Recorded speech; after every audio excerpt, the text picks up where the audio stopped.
Waheshimiwa wabunge, tunaendelea Wizara ya Afya. Nimwite sasa Mheshimiwa Hawa Subira Mwaifunga, mbunge wa viti maalum, aulize swali lake. Mheshimiwa Mwenyekiti, nakushukuru.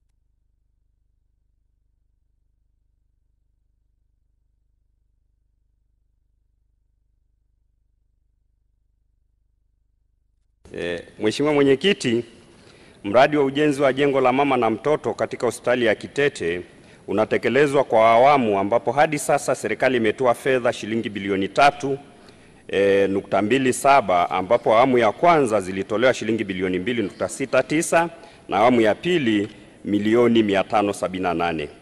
Mheshimiwa Mwenyekiti, katika mwaka wa fedha 2024-2025 serikali imetenga fedha kiasi cha shilingi bilioni 2 kwa ajili ya utekelezaji wa mradi wa ujenzi wa jengo la mama na mtoto katika hospitali ya rufaa ya mkoa wa Tabora Kitete, ambapo hadi sasa ujenzi umefikia 50% na mradi huu unatarajiwa kukamilika ifikapo Februari 2026.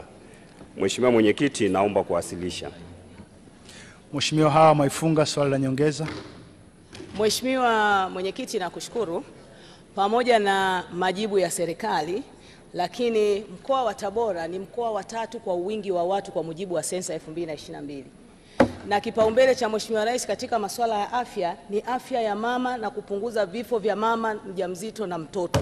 Lakini mpaka leo Tabora hospitali ya mkoa tunaambiwa inajengwa kwa awamu kuanzia mwaka 2020 huko mpaka sasa jengo lile bado halijakamilika.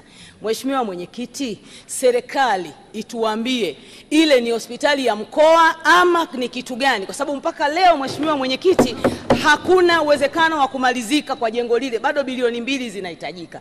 Mheshimiwa Mwenyekiti, swali langu la pili, pamoja na changamoto ya majengo likiwemo na jengo hilo la mama na mtoto, na ndio maana nikashauri hospitali ile iwekwe iwe ya wilaya na hospitali ya mkoa ijengwe nyingine. Serikali ina mpango gani wa kuhakikisha inaboresha huduma za afya za mkoa wa Tabora, kwa sababu ni mkoa ambao una watu wengi na wanahitaji huduma za afya, badala ya kuwapa rufaa kila siku kwenda Bugando na kuja hospitali ya Benjamin wakati pale tunaambiwa tuna hospitali ya mkoa?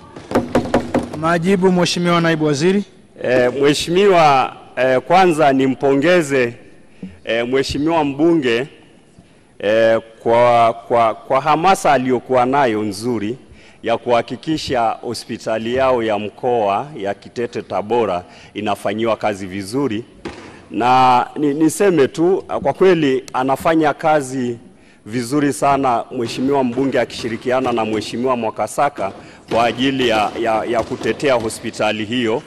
Lakini nimtoe mbunge wasiwasi. Kwanza, ulimuona jana waziri wa afya alikwenda kwenye hospitali hiyo, na alikwenda kwa msisitizo wa kuhakikisha kwamba hospitali hiyo sasa haya unayoyasema yanaenda kutatuliwa mara moja kabla ya kufika Februari 2026.